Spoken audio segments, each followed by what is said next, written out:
Assalamualaikum warahmatullahi wabarakatuh. Perkenalkan, nama saya Rahmat Supiana, NIM 3403200085 dari kelas akuntansi karyawan B.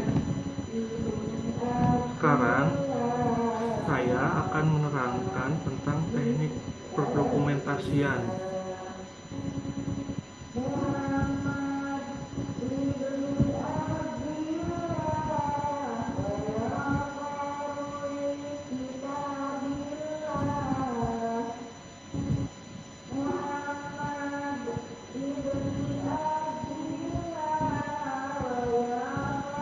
Ya, bersama dengan saya ya, Rahmat Supiana, juga ditemani oleh Kang Ahmad Wahab nanti. Teknik dokumentasi. Dokumentasi merupakan narasi, bagan alir, diagram, dan bahan tertulis lainnya yang menjelaskan cara sistem bekerja. Dokumentasi menjelaskan bagaimana sistem informasi akuntansi beroperasi dan karena itu adalah bagian penting dari akuntansi tiap sistem.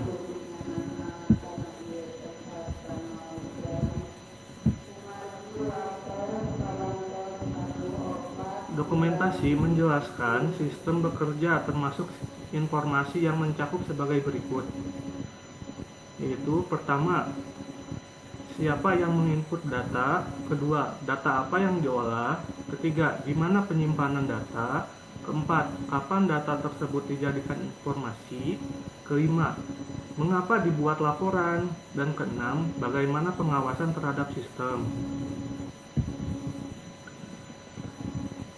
Teknik dokumentasi.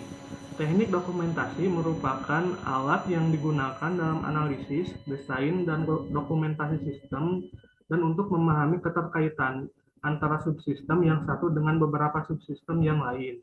Contohnya yaitu data flow diagram dan flow chart atau bagan alir. Data flow diagram atau diagram arus data adalah diagram yang menggunakan notasi-notasi untuk menggambarkan arus dari data sistem. Biasanya digunakan untuk menggambarkan suatu sistem yang telah ada atau yang akan dikembangkan secara logika tanpa mempertimbangkan lingkungan fisiknya. Komponen dalam data flow diagram yaitu entitas eksternal atau boundary batas sistem, yang kedua data flow atau arus data, yang ketiga proses, yang keempat data store atau simpanan data. Entitas luar, kesatuan luar merupakan kesatuan di lingkungan luar sistem yang dapat berupa pertama orang, organisasi atau sistem lainnya, yang kedua yang akan memberikan input, dan yang ketiga atau menerima output dari sistem. Contohnya yaitu suatu kantor, departemen atau divisi perusahaan, orang atau sekelompok orang, organisasi atau orang di luar organisasi, sistem informasi lain, sumber asli suatu transaksi, penerima suatu laporan sistem. Entitas eksternal dapat disimbolkan dengan suatu notasi kotak atau suatu kotak dengan sisi kiri dan atasnya berbentuk garis tebal. Ada dua contoh ya, yang dari Gen dan Sarson, yang ini, atau dari yang Jordan, sama-sama persegi ya, persegi panjang bentuknya.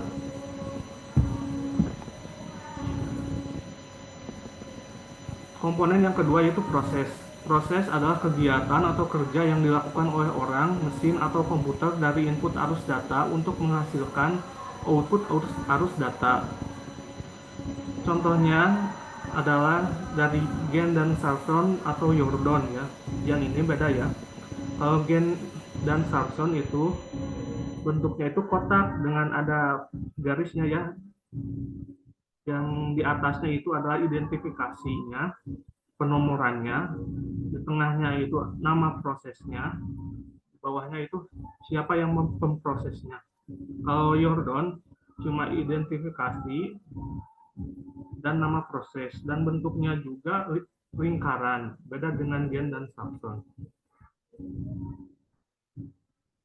Nah, contohnya kalau gen dan substron, identifikasinya berarti yang kedua ya, nama prosesnya hitung gaji, prosesnya personalia. Identifikasi proses umumnya berupa suatu angka menunjukkan nomor acuan dari proses dan ditulis pada bagian atas proses.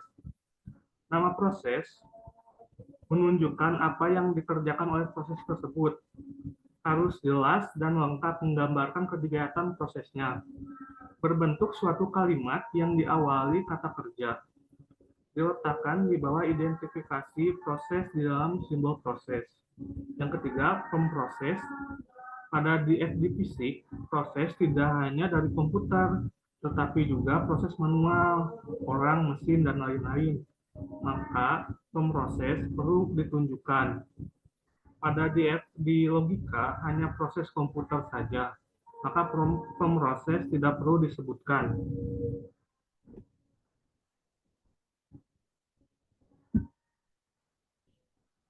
Yang selanjutnya yaitu simpanan data atau data store.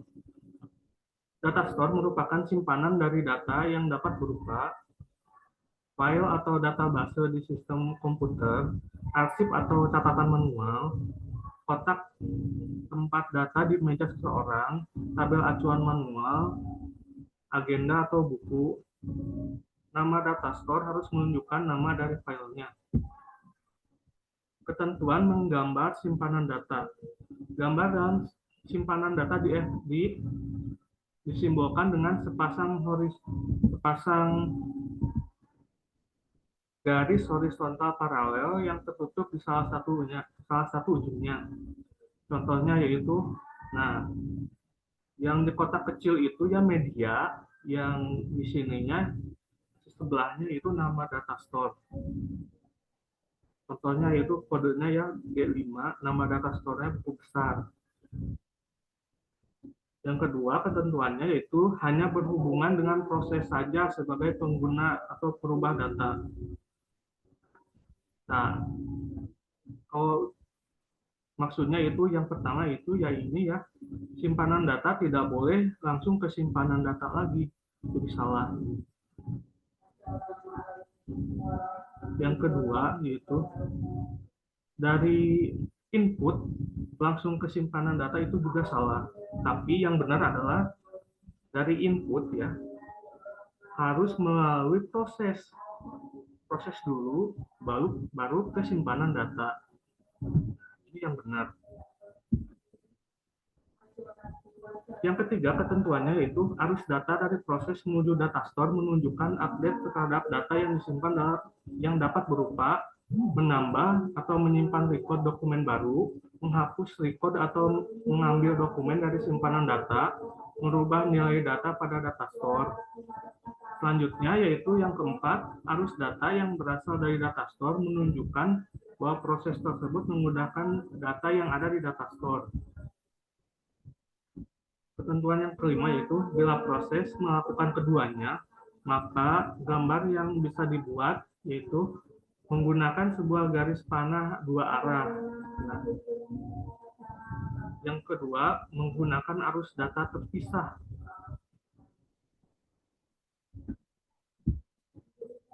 Arus data menunjukkan arus dari data yang dapat berupa masukan untuk sistem atau hasil dari proses sistem. Arus data dialirkan dalam bentuk formulir atau dokumen, laporan tercetak yang dihasilkan oleh sistem, tampilan output layar komputer, masukan untuk komputer, komunikasi ucapan, surat atau memo, data yang dibaca atau direkam, isian yang dicatat pada buku agenda, dan transmisi suatu komputer ke komputer lain. Arus data diberi simbol suatu panah yang memiliki nama jelas, ditulis di samping garis panah. Mengalir di antara proses simpanan data dan eksternal entitas. Contohnya ya, dari entitas ke proses. Aturan arus data.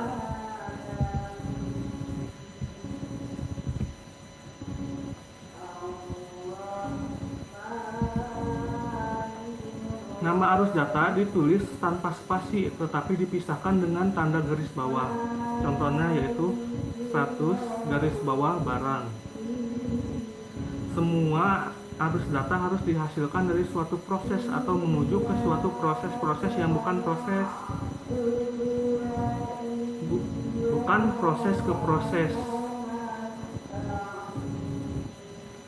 Arus data tidak boleh mengalir dari entitas ke entitas, data store ke data store, maupun entitas ke data store dan sebaliknya.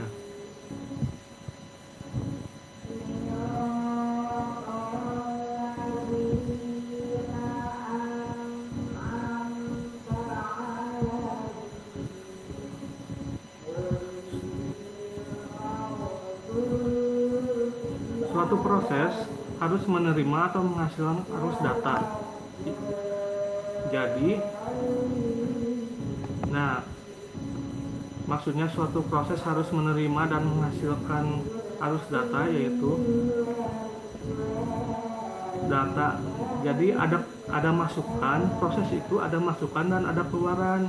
Kalau yang pertama, yang black hole itu semua masuk ke proses, tapi tidak ada pengeluaran dari proses tersebut. Kalau yang kedua, miracle itu keajaiban ya.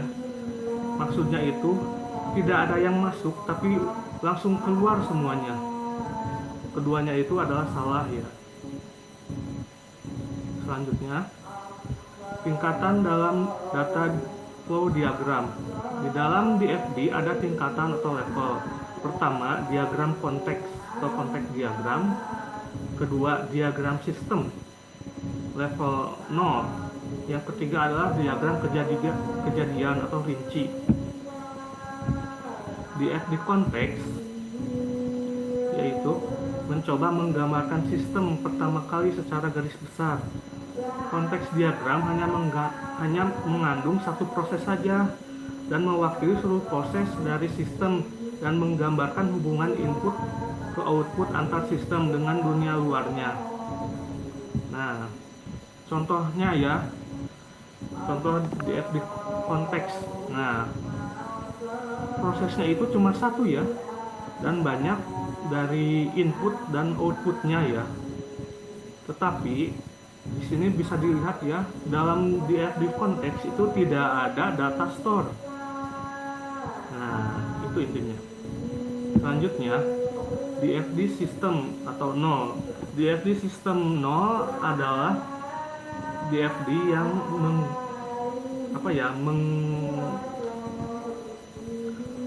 menerangkan lebih lanjut, jadi merinci dari DFD konteks tadi. Nah, kan tadi di dalam DFD konteks itu prosesnya yaitu library system. Nah, library system ini dijabarkan kembali dalam DFD system 0, yaitu seperti berikut ini ya. Jadi dalam DFD system 0 itu penjabaran dari DFD konteks ya. Dalam DFD system, input dan prosesnya itu ada banyak ya, dan juga ada data store juga. Selanjutnya, DFD subsystem atau DFD subsystem 1. DFD subsystem 1 adalah DFD yang menjabarkan dari DFD subsystem 0 tentang misalnya suatu proses ya. Proses pertama, nah misalkan di sini register new member, dijabarkan kembali di DFD subsystem 1 ini menjadi ada proses member baru dan perpanjangan member ya. Jadi intinya DFD subsystem 1 itu penjabaran dari DFD subsystem 0. Nah, terima kasih. Selanjutnya tinggal bagian Kang Ahmad ya. Bismillahirrahmanirrahim. Assalamualaikum warahmatullahi wabarakatuh. Perkenalkan, nama saya Ahmad Wahab. Saya mahasiswa Universitas Galuh, Fakultas Ekonomi Prodi Akuntansi, kelas akuntansi karyawan A, dengan nomor NIM 340320000077. Dan pada kali ini saya akan menyambung pembahasan dari Saudara Rahmat mengenai dokumentasi sistem informasi akuntansi. Pada kali ini saya akan membahas tentang flowchart atau bagan alir. Flowchart atau bagan air. Poin pertama, penyajian dalam sebuah gambar yang menjelaskan seluruh aliran kerja, dokumen, dan operasi sebuah sistem. Poin kedua, teknik analisis yang digunakan untuk menjelaskan aspek-aspek sistem informasi secara jelas, tepat, dan logis. Poin ketiga, menggunakan serangkaian simbol standar untuk menguraikan prosedur pengolahan transaksi yang digunakan oleh sebuah perusahaan, sekaligus menguraikan aliran data dalam sebuah sistem. Jenis-jenis flowchart. Yang A, bagan alir dokumen, arus dokumen, dan informasi antar departemen atau area pertanggungjawaban. B, bagan alir sistem, hubungan antar input, pemrosesan, dan output sistem informasi. Yang C, bagan alir program, urutan operasi logis komputer yang menjalankan program. Jenis-jenis simbol flowchart. Yang pertama ada simbol input atau output, menunjukkan input ke atau output dari sistem. Yang kedua, simbol pemrosesan, menunjukkan pengolahan data baik secara elektronik atau dengan tangan. Ketiga, simbol penyimpanan, menunjukkan tempat data disimpan. Yang keempat, simbol arus dan lain-lain, menunjukkan arus data di mana bagan alir dimulai dan berakhir, keputusan dibuat, dan cara menambah catatan penjelasan untuk bagan alir. Oke. Simbol-simbol input atau output. Ini simbolnya, ini namanya, dan ini penjelasannya. Pertama, simbol seperti ini namanya dokumen, penjelasannya sebuah dokumen atau laporan. Terus yang kedua, simbol seperti ini namanya dokumen rangkap, penjelasannya digambarkan dengan menumpuk simbol dokumen. Berikutnya ada simbol seperti pada gambar dengan nama tampilan output elektronik. Penjelasannya informasi ditampilkan oleh alat output elektronik, terminal CRT, atau monitor komputer PC atau layar. Berikutnya namanya pemasukan data online keying operation. Penjelasannya entry data oleh alat online seperti CRT atau komputer pribadi, terminal, tablet, atau telepon. Pemasukan data secara manual online keyboard. Simbol berikutnya namanya terminal CRT, komputer pribadi, alat input dan output elektronik. Penjelasannya entry data elektronik dan simbol output digunakan bersama untuk menunjukkan alat yang digunakan untuk keduanya. Simbol-simbol pemrosesan. Simbolnya seperti ini, namanya pemrosesan komputer. Penjelasannya sebuah fungsi pemrosesan yang dilaksanakan oleh komputer, biasanya menghasilkan perubahan dalam data atau informasi. Simbol terakhir seperti ini, namanya kegiatan manual. Penjelasannya sebuah kegiatan pemrosesan yang dilaksanakan secara manual. Simbol-simbol penyimpanan. Simbolnya seperti ini, namanya disk bermagnet atau database.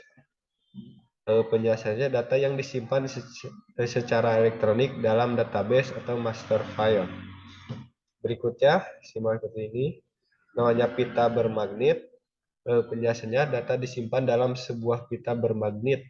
Pita yang merupakan media penyimpanan atau backup yang populer.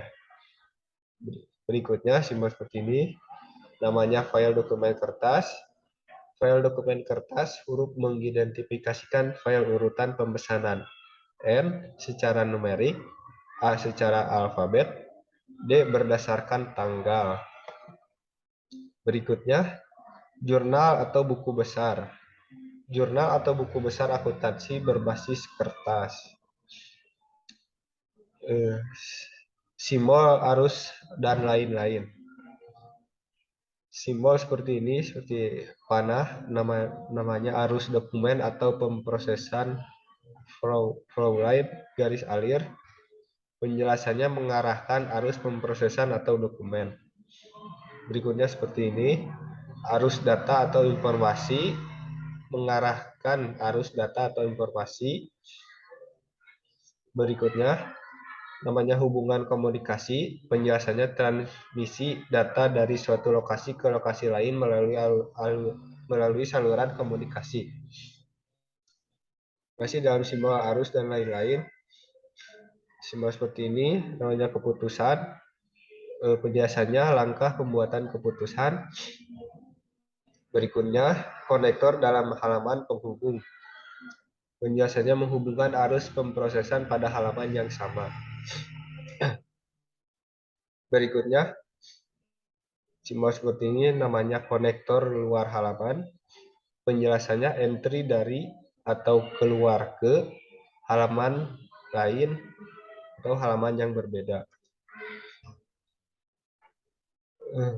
Berikutnya ada namanya terminal dengan simbol seperti ini.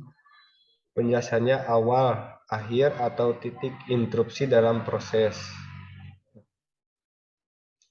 Berikutnya anotasi catatan tambahan, penambahan komentar deskriptif atau catatan penjelasan sebagai klarifikasi. Berikutnya predefinite proses atau subprogram. Permulaan subprogram atau prosedur atau proses menjalankan subprogram atau prosedur. Menggambarkan proses yang masih berisi proses lain di dalamnya. Next. Simbol seperti ini ya. Namanya preparation. Penjelasannya sebagai pemberian nilai awal mempersiapkan penyimpanan yang akan digunakan sebagai tempat pengolahan di dalam storage. Berikutnya sort of line, proses pengurutan data di luar proses komputer.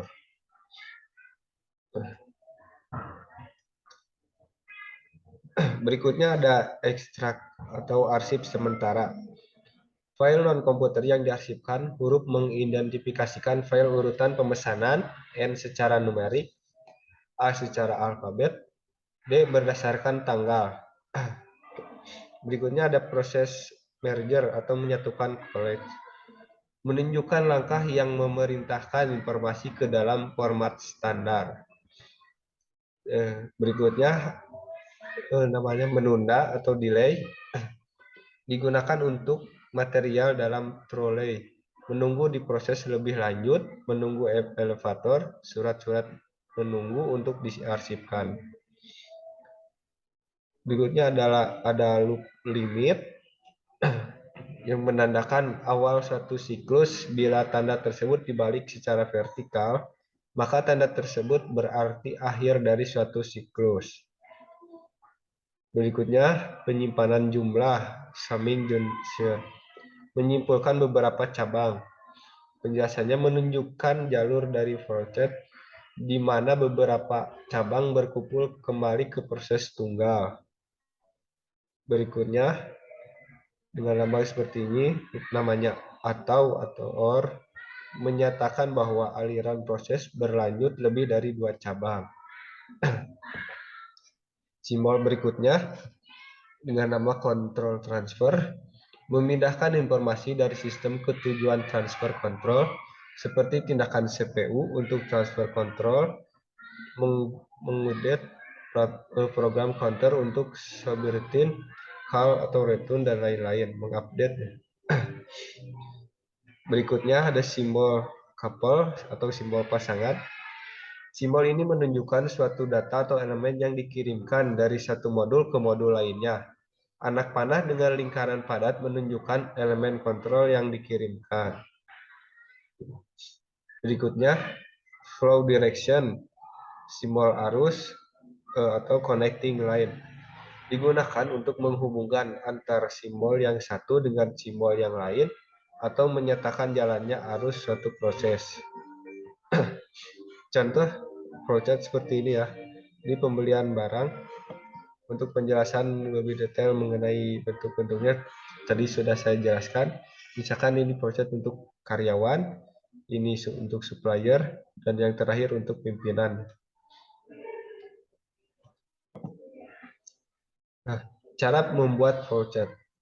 Pertama, pahami sistem yang akan diaplikasikan. Yang kedua, identifikasi sistem untuk dibuat flowchart. Ketiga, kelola flowchart. Empat, labeli semua simbol. Kelima, hubungkan halaman dengan konektor. Keenam, gambar sketsa kasar. Dan yang terakhir, gambar salinan final flowchart. Mungkin untuk saat ini kami cukupkan pembahasan mengenai teknik dokumentasi sistem informasi akuntansi. Mohon maaf bila banyak kekurangan. Akhirul kalam. Wassalamualaikum warahmatullahi wabarakatuh.